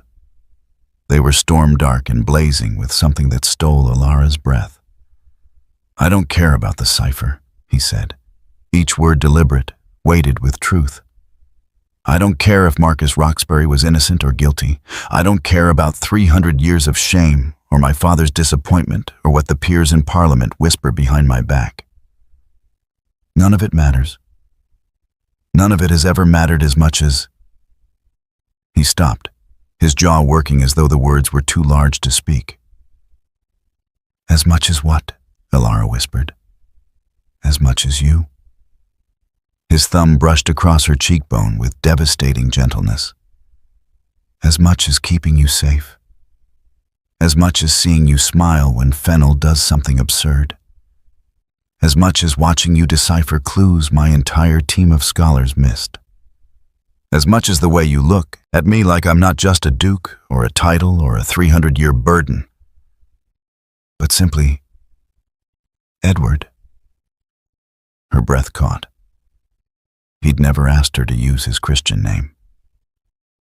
The cipher is over there, she said, her voice shaking. In the hollow by the wall, where Fennel found it. You could go get it right now. End your family's shame. Restore Marcus Roxbury's honor. Everything you've worked for. I don't want it. His forehead pressed against hers. Not if it means letting go of you. Not if it means going back to being the man I was before you arrived. Cold and obsessed and utterly alone. Edward, I'm choosing you, Elara. I'm choosing you over 300 years of history. I'm choosing you over my father's expectations and my family's legacy and everything I thought mattered. His voice dropped to a whisper. Please tell me I'm not choosing alone. Elara's answer was to rise on her toes and press her lips to his. The kiss was gentle at first, tentative, tasting of blood and rose petals and desperate relief. Then the Duke's arms tightened around her, and the kiss deepened, became something urgent and claiming and absolutely certain. When they finally broke apart, both breathing hard, Fennel had stopped barking and was sitting beside the box, looking immensely pleased with himself. That dog, the Duke said, his voice rough with emotion, is the most intelligent creature I have ever met. Elara laughed, the sound breaking free like light through clouds. He found your cipher. He found you first. Edward tucked a strand of her hair behind her ear, his touch reverent. Everything else is secondary. We should still look, Elara said quietly. After 300 years, Marcus Roxbury deserves to have his story told. We'll look together. Edward took her hand, her torn, bloodied hand and pressed a kiss to her palm. "But first, we're having Henderson tend these wounds. Then I'm writing to my solicitors to draw up a betrothal contract. And then, only then, will we open that box." "A betrothal contract?" Elara's heart stuttered. "Unless you have objections to marrying a traitor-made duke with an obsessive personality and a complete inability to throw sticks properly." She smiled through tears she hadn't realized were falling. "Only if you have objections to marrying the last Selwyn guardian, who comes with no dowry, a terrible stepmother, and a scruffy terrier who digs holes in rose gardens." "None whatsoever." He kissed her again, softer this time, a promise rather than a claim. "Though I insist Fennel gets his own suite of rooms. He's earned it." Henderson returned then, discreetly clearing his throat, followed by a maid carrying bandages and basin of water. The butler's eyes went immediately to the Duke's bleeding arm, then to the way he was holding Elara's hand, then to the wooden box by the wall where Fennel stood guard. "Your Grace," Henderson said carefully, "shall I retrieve the item?" Edward looked at Elara. She nodded. "Yes." "Carefully, Henderson. It's been waiting 300 years. It can wait until we've dealt with more pressing matters." "Of course, Your Grace." Henderson retrieved the box with reverent hands and set it on the stone plinth. "If I may say so, sir, your father would be proud." "My father," Edward said quietly, his hand tightening around Elara's, "wanted me to restore the family honor. I believe I finally have, just not in the way he expected." He turned to Elara, and she saw in his eyes not the driven, obsessed man who'd claimed her at the Pemberton ball, but someone entirely new. Someone who had chosen love over legacy, who had placed her safety above his life's singular purpose. Someone who was finally, truly free. They opened the box 3 hours later, in the library, after the physician had been summoned to tend Edward's arm and Elara's torn hands. The doctor, a practical man who asked no questions about how a duke and a young lady had both managed to look as though they'd fought a battle in a thorn bush, had cleaned, stitched, and bandaged with efficient professionalism before departing with a substantial fee and instructions to rest. Rest was impossible. The box sat on the library table between them, still sealed despite 3 centuries of burial. The wood was damaged, but intact. The carved serpent still visible beneath the dirt. Edward had cleaned it carefully with his unbandaged hand, while Elara watched, Fennel curled contentedly in her lap. "Before we open it," Edward said quietly, "I need you to understand something." Elara looked up from studying the intricate carving. "Whatever is inside, proof of innocence, confession of guilt, or nothing at all, it changes nothing between us. You're not here because of what your father protected or what this box might contain. You're here because I want you here, because I choose you here." The words settled around her like a benediction. She reached across the table and took his hand. "Open it," she said softly. 300 years is long enough to wait." Edward worked the seal carefully, his fingers steady despite what Elara knew this moment meant to him. The wax crumbled. The lid resisted, swollen with age and moisture, but finally yielded with a soft crack. Inside, wrapped in oilcloth that had mostly preserved it from decay, was a single folded document. Edward lifted it with reverent hands, carefully unwrapping the protective cloth. The parchment was covered in dense script, the ink faded but still legible. At the top, in elaborate calligraphy, the true account of Marcus Roxbury, written in his own hand, September 1672. Edward's breath caught. His hands trembled slightly as he unfolded the document and began to read aloud. I, Marcus Roxbury, Duke of Roxbury, do set forth this account, knowing that I shall not live to speak it myself.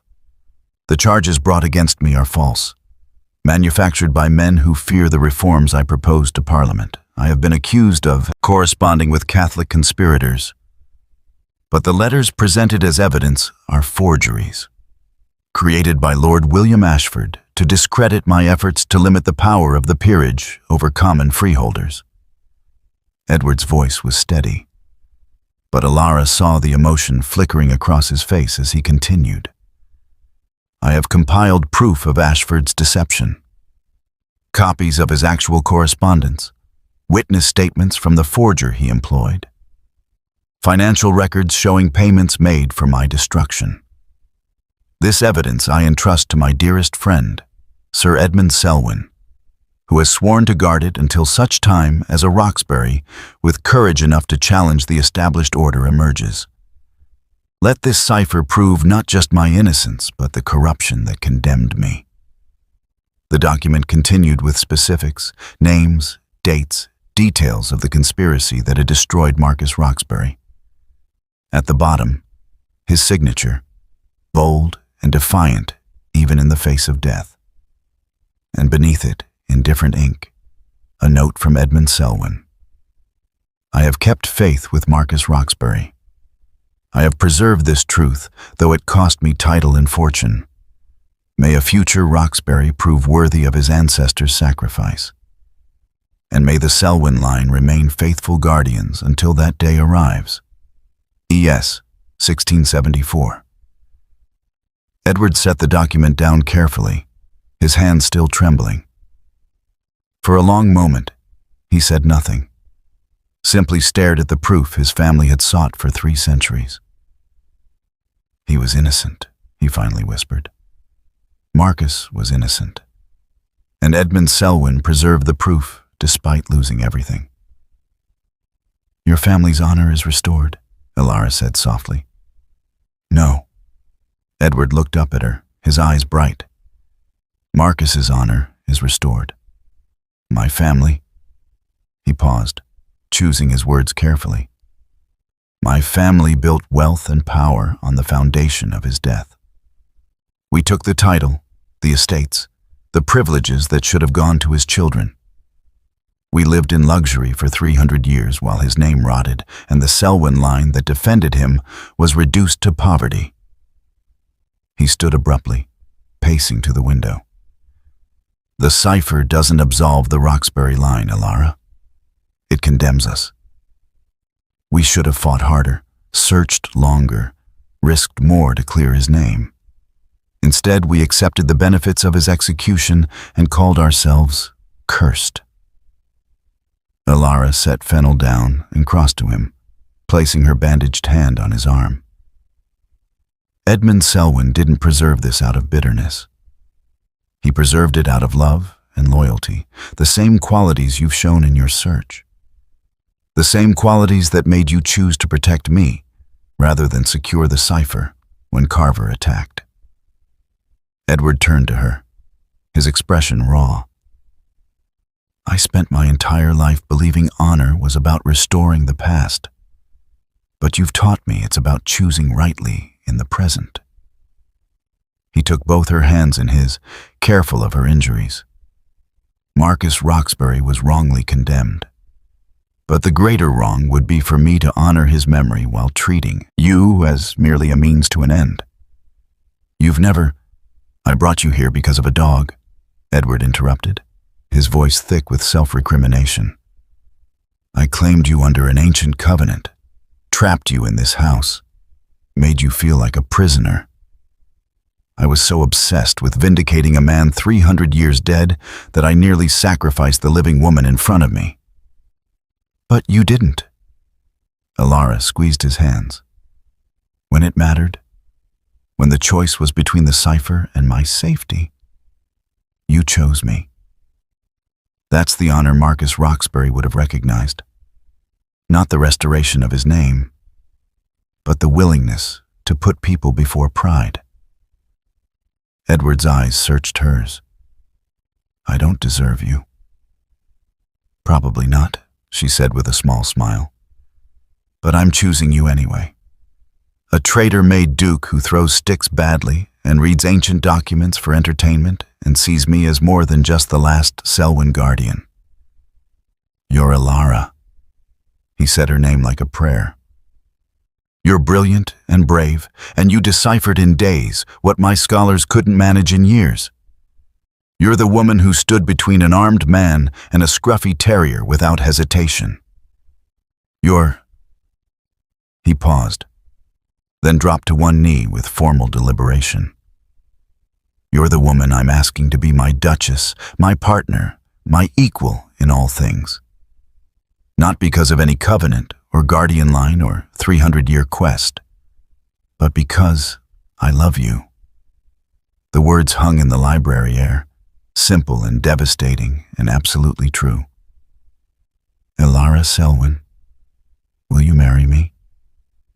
She pulled him to his feet and kissed him, her answer clear in the way she melted against him, the way her hands tangled in his hair, the way she whispered yes against his lips between kisses. Fennel barked his approval, tail wagging furiously. The betrothal was announced 3 days later, with all the formality befitting a duke's engagement. But before the announcement, before the flood of congratulations and society gossip and inevitable speculation, Elara insisted on one final task. She returned to the Baroness's London house, accompanied by Edward and Henderson and 2 footmen, to collect the few remaining items that belonged to her. Araminta received them in her drawing room, her face a mask of cold fury barely concealed beneath social propriety.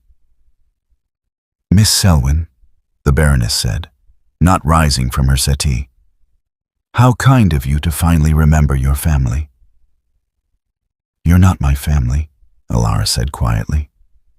Her voice was steady, strengthened by the knowledge that Edward stood beside her, that she was no longer powerless. "You never were?" Araminta's eyes flickered to the Duke. "I see His Grace has been efficient in securing whatever treasure he sought. I assume you helped him find it?" "We found something far more valuable than treasure," Edward said, his voice carrying the weight of ducal authority. "We found truth, and each other." "How touching." The Baroness's smile was sharp. "I hope you realize, Your Grace, that marrying my stepdaughter means inheriting her father's debts. James Selwyn died owing considerable sums." "James Selwyn died owing nothing," Elara interrupted. She pulled the half-burned letter from her reticule and held it up. "I found this hidden in my trunk. I've spent days trying to understand what debt he referred to, what bargain he'd made, and then I realized the debt was to you, Baroness. You discovered he was protecting something valuable, and you blackmailed him. Demanded money to keep your silence about the Selwyn guardian line." Araminta's face went very still.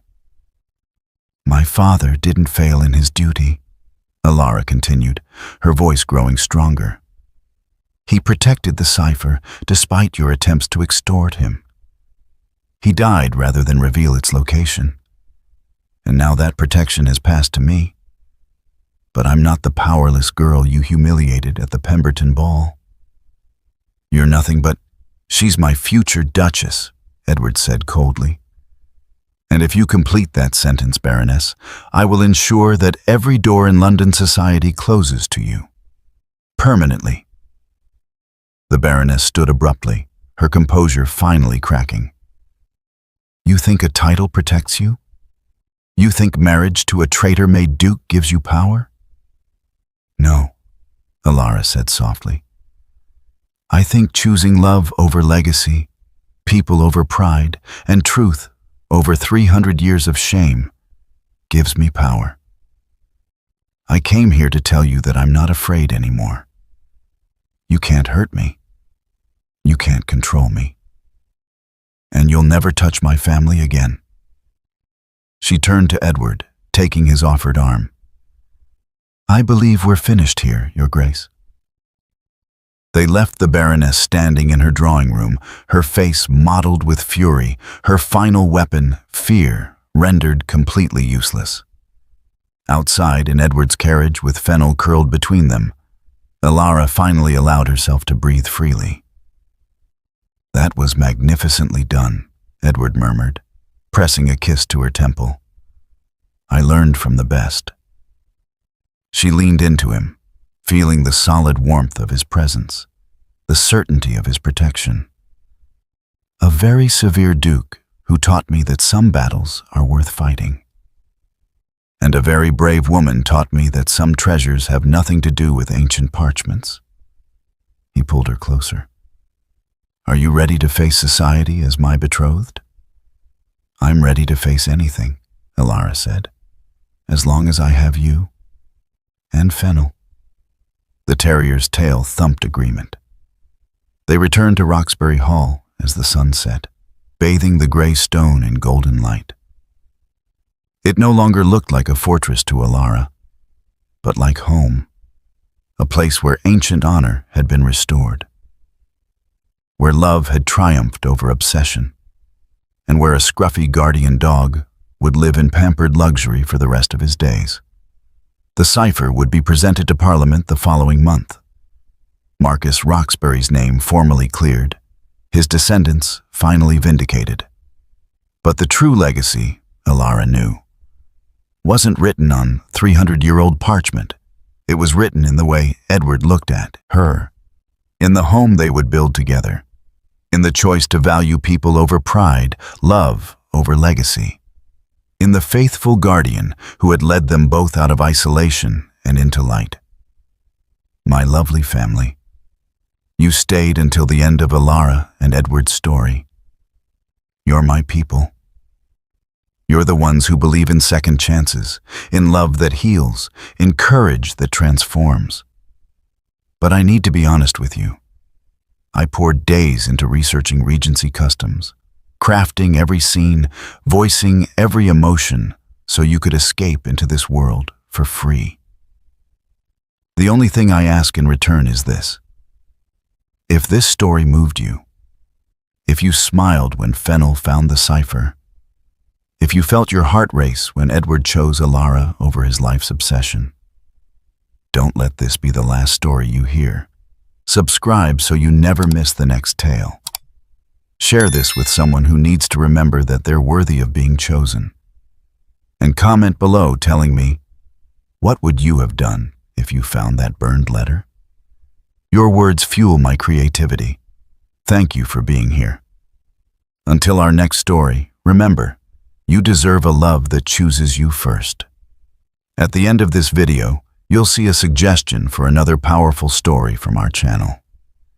Click it and let yourself be surprised by even more unforgettable emotions with love. The Victorian Royal Stories team.